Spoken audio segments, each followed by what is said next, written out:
For just $2, she hired a man to pretend to be her boyfriend, only to discover he was the same guy she once pushed away. What happened next left everyone speechless.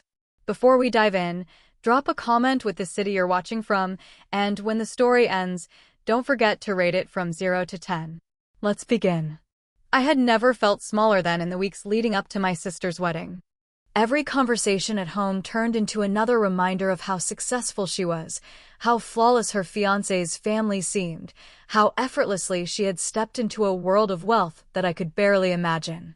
And then there was me, 26, still paying off student loans I hadn't even finished my degree with, working a job where my paycheck disappeared before the month was done, and living in an apartment where the walls were so thin I could hear my neighbors' snores through the plaster.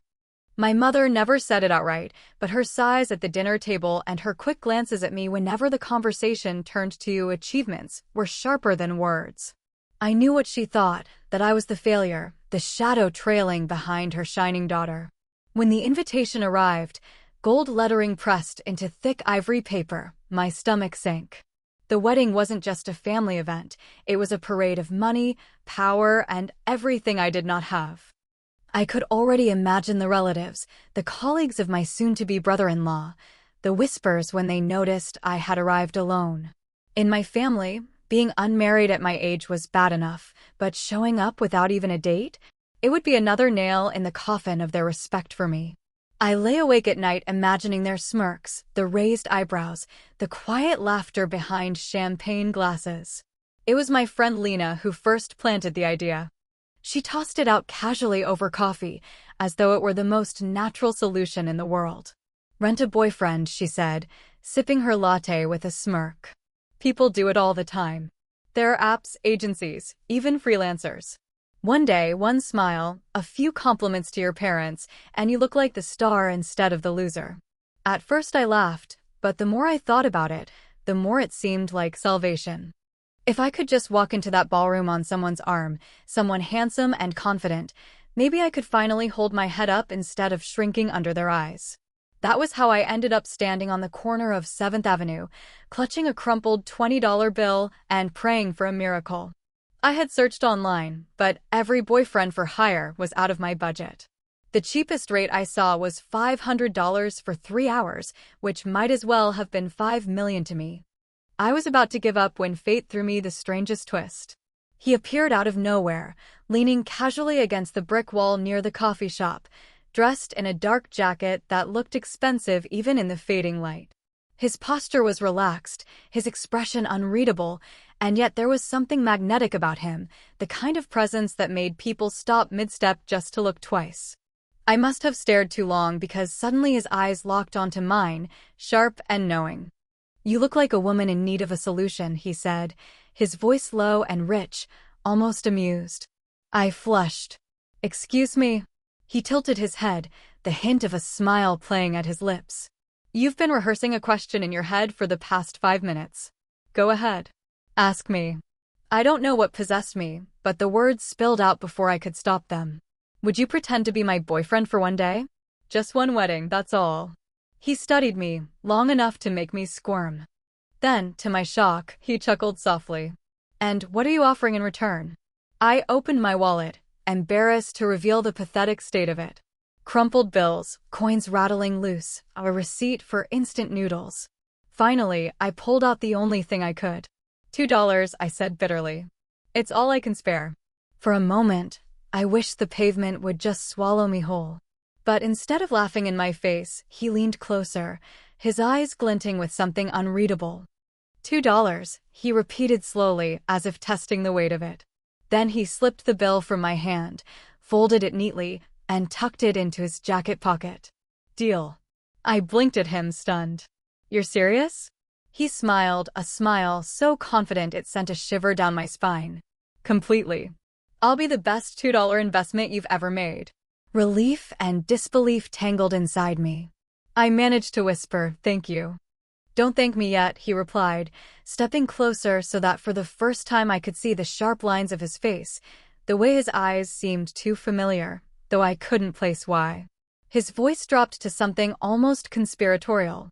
"This is going to be more interesting than you think.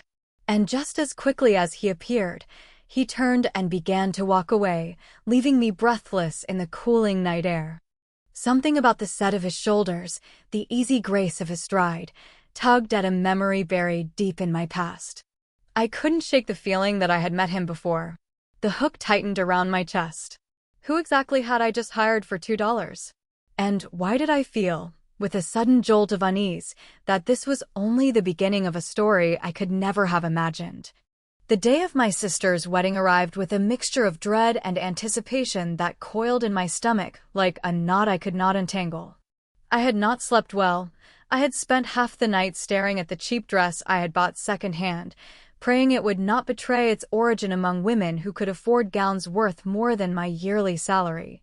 Yet, when the morning sun finally broke through the curtains, my only thought was that I would not be walking into that palace of a wedding alone. I had a partner now, even if he was a stranger whose name I had barely managed to learn. He had simply introduced himself as Daniel, and then vanished with my $2 crumpled as if they were the most binding contract in the world. I still half believed he was joking and would never appear, but precisely at 6 o'clock, when the cars lined the street outside the cathedral, he was there, waiting with the kind of composure that turned heads even in a crowd of the wealthy and the powerful. He looked nothing like the desperate actor I had expected. No borrowed tuxedo that smelled of mothballs, no nervous glances at the crowd. He wore a suit so perfectly tailored it seemed poured onto him, his tie a deep shade of midnight that drew attention to the sharp lines of his face. The other guests stopped to stare as he offered me his arm with a smoothness that belonged to someone born into this world of chandeliers and champagne. For a moment, I forgot to breathe as I placed my hand lightly on his sleeve and allowed him to guide me up the steps. Inside, the reception hall gleamed with gold and crystal, a place so far removed from my life that I felt like an intruder. My relatives turned as I entered, their eyes widening first in disbelief and then in a mixture of envy and curiosity. My mother's lips parted as if she were about to demand where I had found such a man, but Daniel stole the moment with an easy laugh and a warm, practiced tone that silenced every doubt. "It's a pleasure to finally meet the family," he said, as though he had rehearsed the role of affectionate partner for years. His charisma filled the room like perfume, intoxicating, irresistible. Even my skeptical father could not resist his charm as Daniel shook his hand firmly, speaking about things I did not understand yet that sounded intelligent and worldly enough to impress a professor. Throughout the evening he improvised with such brilliance that I found myself forgetting this was all a game. He danced with me in front of everyone, drawing me into a rhythm that made me dizzy, whispering lines that made the watching guests laugh and clap as though we were a couple plucked from a fairy tale. The groom, polished and proud in his designer tuxedo, leaned closer to me at one point and muttered under his breath, "Where did you find him? He outshines half the boardroom." My sister, radiant in her gown, kept glancing at Daniel with a faint frown, perhaps jealous that for once, I was not the forgotten one in the corner. Even my mother, who had spent years comparing me unfavorably to my sister, looked at me with a rare softness, as though she were finally seeing me as someone who could hold her own. But the most dangerous part of the evening was not how everyone else looked at me, it was how I began to look at him. Somewhere between the toast he raised in my honor and the moment he leaned close to fix a strand of hair that had slipped across my face, I felt something shift inside me. It was absurd, impossible, and yet undeniable. I was falling for him, a stranger who belonged to a world beyond my reach. I told myself it was only the illusion, the role he played so well, but the warmth in his eyes when he looked at me was not rehearsed. It was too raw, too real. The spell might have lasted forever if he had not chosen that exact moment to break it with a sentence that shattered the fragile dream I had built. As the orchestra began another waltz and the room glittered with champagne and diamonds, he leaned close to my ear, his voice low enough that only I could hear. "You left me in school," he murmured, every word sharp as glass. I froze, my smile faltering, my breath catching in my throat. I turned to him, searching his face, and in that instant recognition slammed into me like a wave I had never expected. The familiar eyes, the The jawline I had once dismissed, the memory of a boy I had mocked when we were teenagers. Shame spread through me like fire. He was no stranger at all. And as the music swelled around us, I realized the man holding my hand was not just my $2 date, not just a charismatic actor saving me from humiliation. He was someone I had once humiliated, someone I had carelessly discarded in a past I had long buried. And now he was back, smiling as though the entire night had been leading to this revelation. The moment his words struck me, the air seemed to thin around us. My feet stumbled against the rhythm of the music, and though he held me steady, I could not look him in the eyes. "You left me in school." The phrase echoed through my head, slicing into memories I had locked away years ago. I remembered a boy with unruly hair and hand-me-down clothes, a boy who once asked me to the spring dance while my friends stood behind me and whispered, daring me to humiliate him. And I had done it. I had laughed, told him in front of everyone that I would never be caught dead with him. I had seen his face fall, the shame flooding his eyes, and I had walked away without looking back. At the time it seemed nothing more than teenage cruelty, the kind everyone excused as part of growing up. But now, standing in the glittering hall with his hand at the small of my back, I realized that cruelty had carved itself into both our histories. I tried to speak, but the words clung to my throat. "It was you," I finally whispered, the music drowning my voice so only he could hear. He smiled faintly, though there was no joy in it. "You don't forget the person who teaches you your first lesson in humiliation," he said softly. "Especially when that person suddenly hires you for $2 to stand beside her family." His tone was calm, almost too calm, and that hurt more than anger. I pulled back, my chest tightening with guilt. "I was young, I was stupid," I stammered. "I never thought," he interrupted with a glance that silenced me. "We never think. That's the problem." The rest of the evening blurred. I laughed when expected, clapped during speeches, posed for pictures, but my mind was consumed by the weight of what I had done. When at last the night ended and the crowd began to drift toward waiting limousines, he walked me home in silence. The city lights reflected in puddles on the pavement, and every step seemed like penance. I gathered the courage to speak. "I'm sorry," I said, my voice breaking. "I was cruel. You deserved better than that." He stopped under a street lamp and looked at me with eyes that seemed older than the man standing there. "You cannot undo the past," he murmured. "But sometimes the past finds a way to undo you."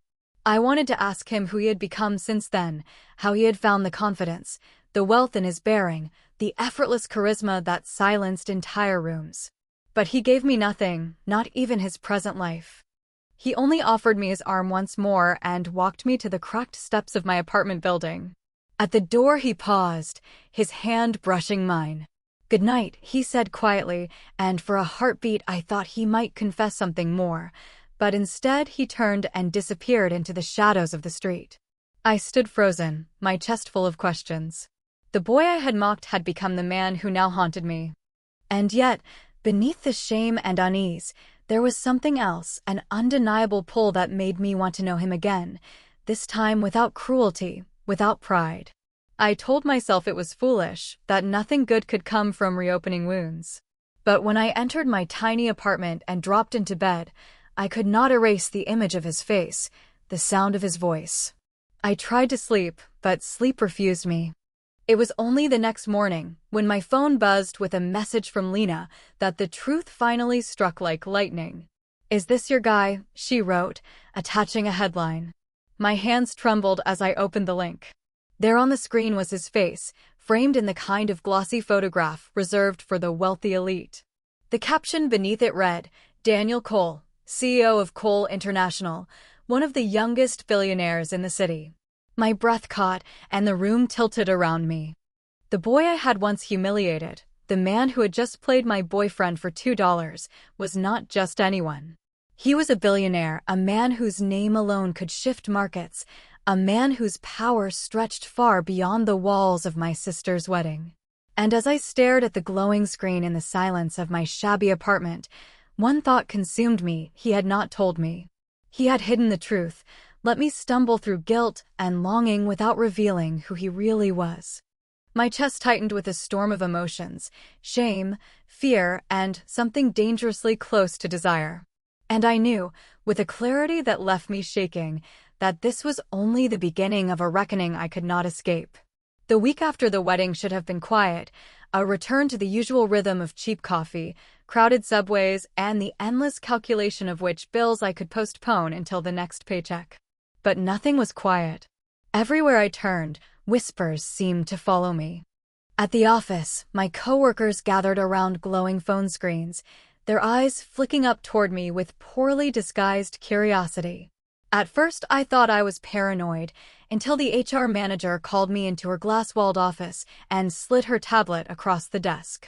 There it was, a photo of me and Daniel, his arm around my waist, our faces inches apart as if we were a real couple. The headline was even worse than the image: "Mystery Woman at Billionaire's Side, From Rags to Riches?" My throat dried as I tried to explain, but she cut me off with a tone as cold as marble. "This company values professionalism. Your association is raising questions. Effective immediately, your employment is terminated." The words crashed over me like icy water. Fired. Not for incompetence, not for mistakes, but because I had hired a stranger for $2 who turned out to be a man the whole city recognized. I gathered the few possessions from my desk: an old mug, a notebook, a cheap pen, and walked out under the stares of colleagues who once ignored me but now looked at me as though I were a scandal. By the time I reached the street, the tears had started, hot and humiliating, and I hated myself for letting them fall. That evening, Lena found me hunched over my kitchen table with unopened bills spread before me like a funeral offering. She leaned against the doorway, arms crossed, her expression sharp. "So you're just going to sit here and drown? You should go to him. If he ruined your job, the least he can do is fix it." I shook my head violently. "I can't. He probably doesn't even remember me. And if he does, it's for all the wrong reasons." She walked closer, slamming her palms against the table so the envelopes scattered. "Wake up. He's not just some guy. He's powerful. If you don't demand something, you'll be the girl who lost everything because she was too proud to knock on the right door." Her words stung because they were true. Pride had cost me before. Maybe it was about to cost me again. The next morning, with my stomach knotted and my heart thudding like a drum, I found myself standing in front of the glass tower that bore his name, Cole International. Its mirrored surface reflected the city like a kingdom in the clouds, and for a moment I considered running. But I forced my legs to move, step after step, until I entered the gleaming lobby where the air itself smelled of money and ambition. The receptionist raised an eyebrow at my trembling request. "I'm here to see Daniel Cole." My voice cracked, but I pressed on. Tell him it's the girl from the wedding." She looked skeptical, but after a phone call and a pause that stretched into eternity, she gestured toward the private elevator. "He's expecting you." The ride-up was suffocating, the numbers blinking higher and higher as though mocking the distance between our worlds. When the doors opened, I stepped into an office that felt less like a workplace and more like the throne room of a king. Floor-to-ceiling windows bathed the room in light, shelves lined with awards and contracts whispered of power, and behind a vast desk sat the man I thought I had hired for $2. He rose as I entered, his expression unreadable, the city skyline blazing behind him like a crown. "So," he said slowly, his voice calm but edged with something I could not define, "you finally came." My breath caught in my throat. This was no boy from school, no hired stranger. This was a billionaire, a man whose name alone made headlines, and I stood trembling in the center of his empire with nothing left to lose. He did not invite me to sit right away. He let me stand there, shifting uneasily under the weight of his gaze, until the silence grew unbearable. Finally he spoke, his tone so measured it felt rehearsed. "You've lost your job." It was not a question, it was a verdict. I swallowed hard and nodded, unable to meet his eyes. He circled me slowly, as if examining a sculpture, and then leaned against the edge of his desk. "Do you blame me for that?" The answer trembled on my lips. "Yes," I admitted, but not entirely. "I blame myself for ever dragging you into this." For a long moment he said nothing, and then he surprised me with a quiet laugh. $2, he murmured. The cheapest deal of my life and the most complicated. His eyes softened, though only for a second. You need help. I can give it. I wanted to refuse, to cling to pride, but the memory of eviction notices and bills I could not pay forced me to stay silent. He continued before I could argue. I don't hand out charity. If you want stability, you'll earn it. Work for me. Temporary. A contract, nothing more. You'll attend a business gala this weekend. You'll smile, you'll stand by my side, and you'll silence those who think I can't choose for myself. In return, I'll make sure you don't starve. My voice shook. You want me to play the role again? He leaned closer, his words deliberate. I want you to prove that you're more than the girl who once laughed at me. Do we have a deal? I hesitated, but the choice was no choice at all. Yes. The gala was unlike anything I had ever imagined, crystal chandeliers blazing overhead, a sea of gowns that cost more than my rent for an entire year, the hum of power vibrating through every whispered conversation. I stayed close to him, my hand tucked into the crook of his arm, my heart beating fast as he introduced me to senators, investors, artists whose names I had only seen in magazines. Every person he greeted treated him as though he were royalty, and I felt painfully out of place, a fraud wearing borrowed dignity. Yet every time my eyes met his, he steadied me with a subtle nod, as if daring me not to crumble. And then she appeared. His ex-fiancée. I recognized her instantly from society pages, tall, elegant, a diamond necklace dripping around her neck like ice, her smile sharp enough to cut. She approached with the confidence of someone who had never been told no in her life. Daniel, she purred, ignoring me entirely. I didn't realize you were bringing company. Her gaze finally slid toward me, sweeping from my thrift store gown to my trembling hands, and I felt her disdain like a slap. Interesting choice, she said with a delicate laugh, the kind meant to draw others into the joke. A circle of her friends giggled behind her, their eyes glittering with cruel amusement. Daniel's hand tightened on mine, his jaw tightening. This is not company, he said firmly. This is my guest. But the damage was done. Whispers rippled through the crowd, comparisons drawn between the woman he had almost married and the nobody standing at his side. I wanted to disappear, to run from the room, but something inside me snapped instead. I lifted my chin and looked her directly in the eye. It's funny, I said clearly, how some people need jewels and titles to feel valuable. Others prefer to earn it. The laughter around us died instantly. A flicker of shock crossed her perfect face before she masked it with another icy smile. Daniel's fingers brushed against mine, not guiding this time, but grateful, as though I had given him something unexpected. Yet behind his gratitude was tension, a storm brewing, because I realized in that moment his past was not finished with him, and now it had its eyes set firmly on me. I should have known she would not leave it at that. Women like his ex-fiancée did not tolerate being challenged, not in front of an audience that lived for gossip and power. 2 days later, I received an invitation delivered in a cream-colored envelope embossed with her initials. At first, I thought it a joke, until I read the note written in her graceful hand. Let's have brunch. Just us girls. I'm sure we have much to discuss. The tone was sweet, but I could feel the venom dripping between the lines. Against my better judgment, I went. Part of me wanted to prove I was not afraid, part of me feared what rumors she might spread if I refused. The restaurant was one of those rooftop places with glass walls and waiters who looked like models. She was already there when I arrived, surrounded by 3 of her equally polished friends. Their laughter ceased the moment I approached, replaced with the kind of smiles that never reached the eyes. She gestured for me to sit, her voice syrupy smooth. So glad you could make it. We were just talking about Daniel. You must feel overwhelmed, stepping into shoes that were once mine. Her friends leaned closer, like jackals circling prey. One of them asked where I had studied, knowing full well I hadn't finished college. Another asked what brand I was wearing, her tone dripping with false curiosity. I felt my cheeks burn, but I refused to give them the satisfaction of silence. I told them the truth, that my dress was secondhand, that I worked ordinary jobs, that I had debts and fears. They laughed, But I laughed too, louder than them, because what they tried to weaponize was simply my life.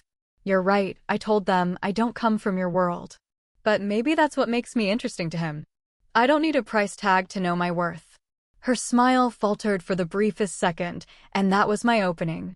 I leaned forward, lowering my voice so that every word landed like a stone. And if you think you can scare me away, then you don't know Daniel as well as you believe. He doesn't need a woman who shines only under chandeliers.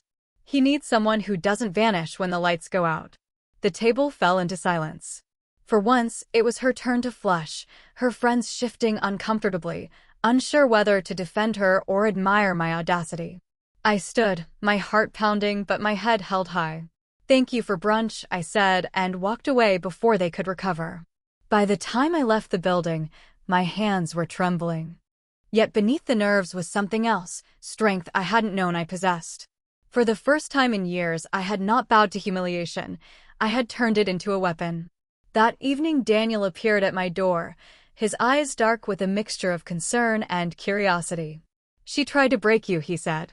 And instead you broke her facade. I wanted to tell him how much his words mattered, how his faith steadied me, but the air between us grew heavy.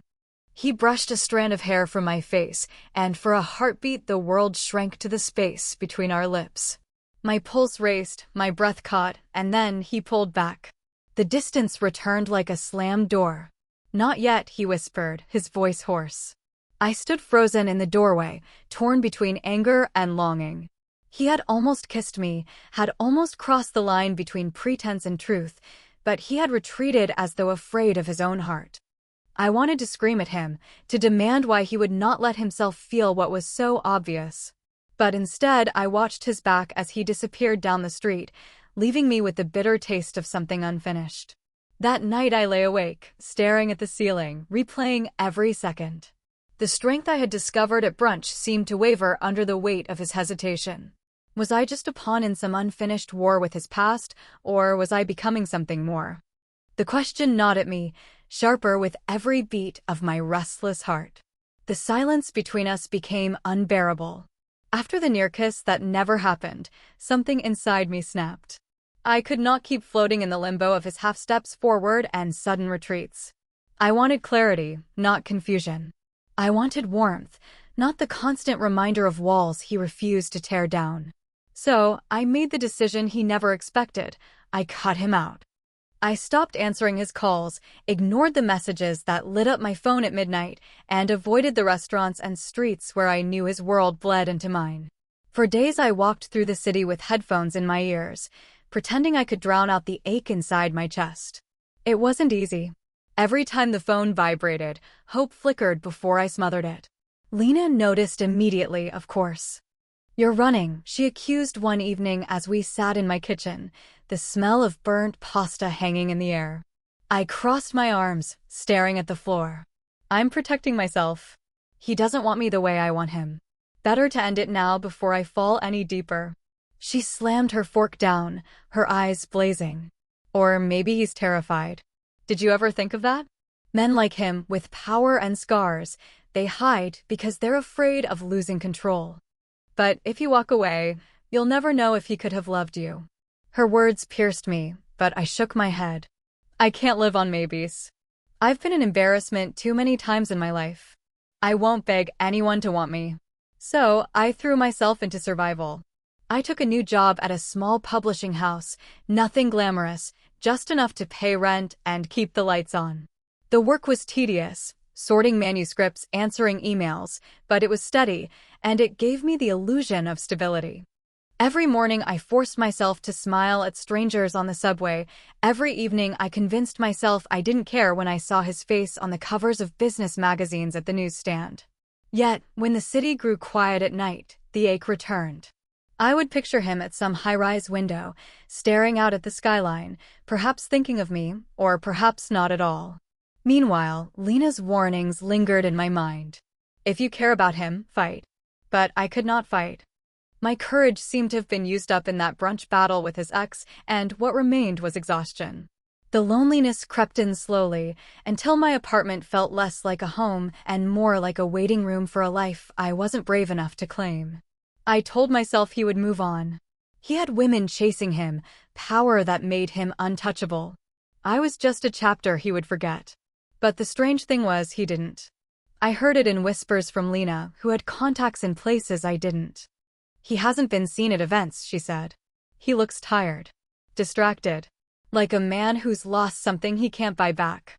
The thought both thrilled and tormented me.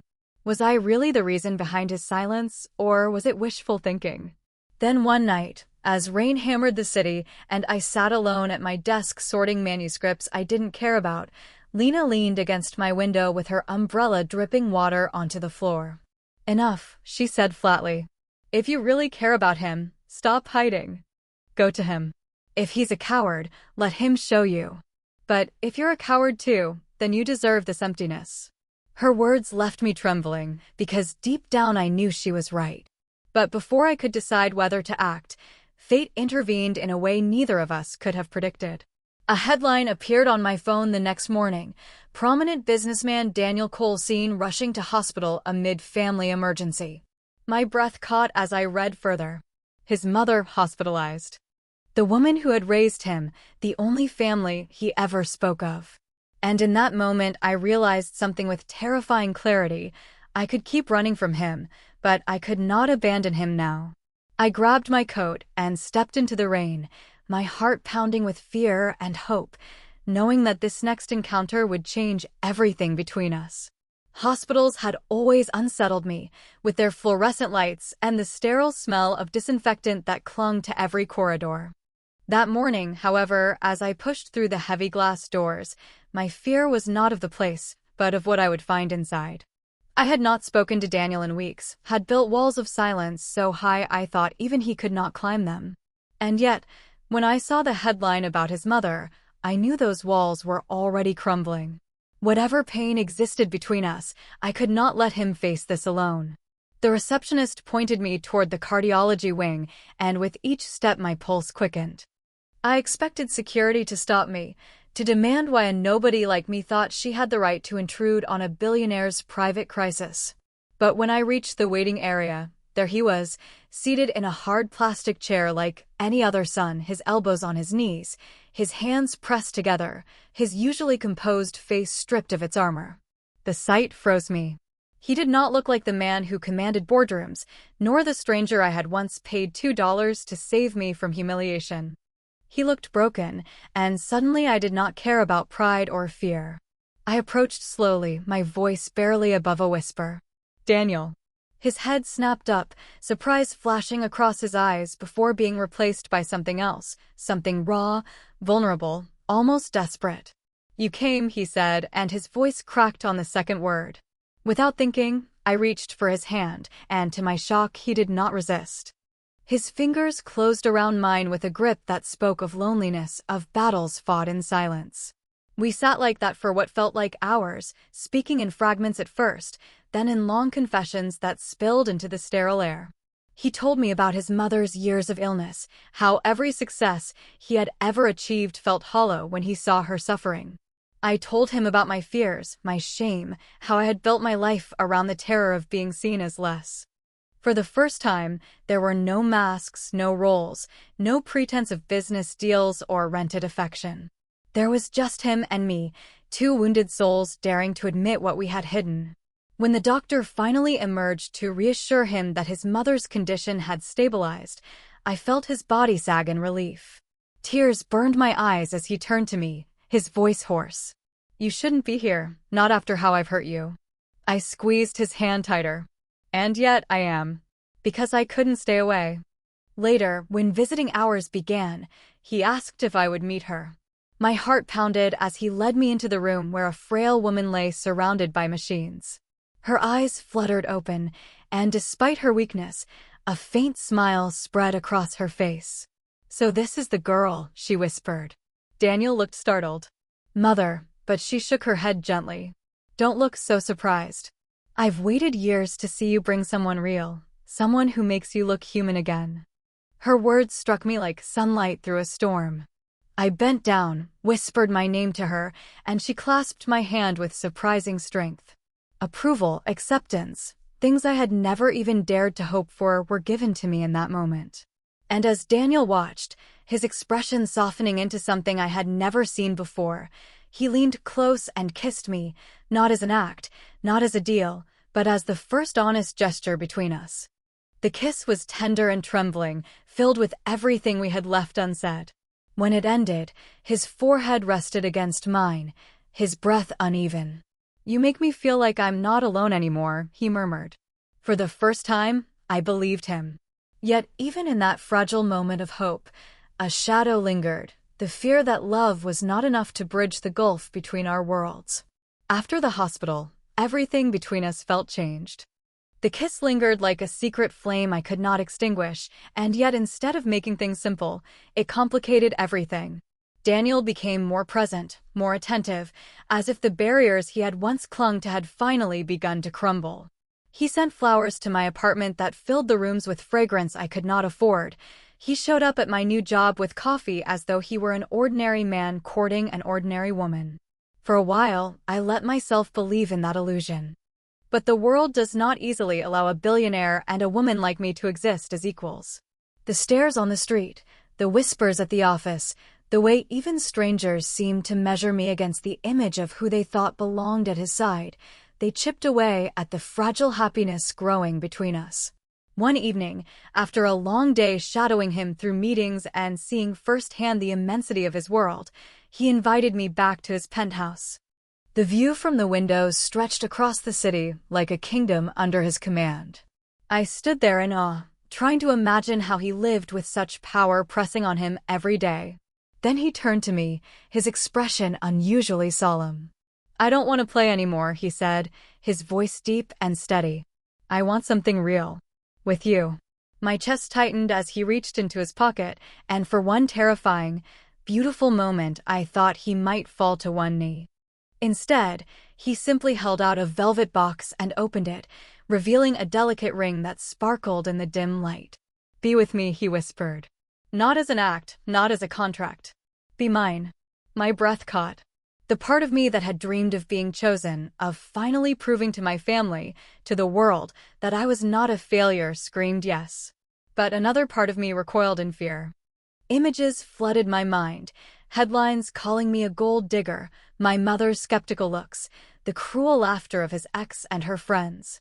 I imagined a life where every gesture of love would be questioned, every smile dismissed as ambition. My hands trembled as I whispered, "I can't." The word broke him. His eyes darkened, his jaw clenched, and for the first time I saw not the confident CEO, but the wounded boy I had once rejected. "You still don't trust me," he said quietly, his voice raw. "You still believe this is about money, about power. After everything, you think I could buy your love." I tried to explain, tears streaming down my face. "It's not that I don't love you, it's that I'm afraid. Afraid of being swallowed by your world, afraid of losing myself, afraid of being nothing more than the girl who said yes to a billionaire." He closed the box with a snap, the sound like a door slamming shut. "Then I have nothing more to offer," he said coldly, and though I reached for him, he stepped back, his face carved into stone. A moment later he was gone, the echo of the door closing behind him louder than any argument we had ever had. I sank onto the floor, the city lights mocking me through the glass. My heart ached with the weight of my own refusal, and yet some stubborn corner of me insisted it was the right choice, that love could not survive if it was shackled to fear. But as the night deepened and the silence grew heavier, a single thought haunted me. I had finally been offered everything I claimed to want, and I had thrown it away.